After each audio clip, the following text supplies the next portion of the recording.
পতিত শক্তি গণ্ডগোল লাগিয়ে নির্বাচনের আয়োজনকে বন্ডল করার চেষ্টা করছে।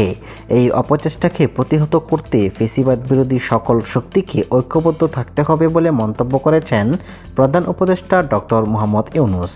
তাই ফ্যাসিবাদ বিরোধী সবাইকে ঐক্যবদ্ধ থাকতে আহ্বান জানিয়েছেন তিনি।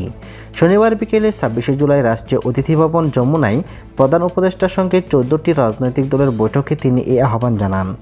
মোহাম্মদ ইউনূস বলেন, অভ্যুত্থানের সকল শক্তি মিলে একটি সুন্দর নির্বাচন করতে না পারলে এই মস্ত বড় সুযোগ আমাদের হাতছাড়া হয়ে যাবে।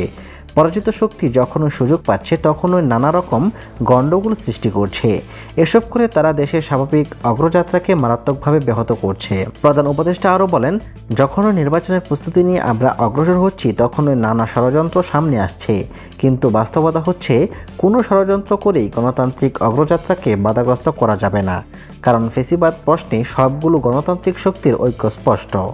সুষ্ঠু নির্বাচন আয়োজনের জন্য সকল রাজনৈতিক দলের সহযোগিতা প্রত্যাশা করেন তিনি।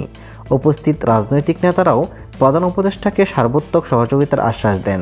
বৈঠকের শুরুতে মাইলস্টোন স্কুল অ্যান্ড কলেজে বিমান দুর্ঘটনার ঘটনায় নিহতদের স্মরণে ১ মিনিট নীরবতা পালন ও মোনাজাত অনুষ্ঠিত হয়।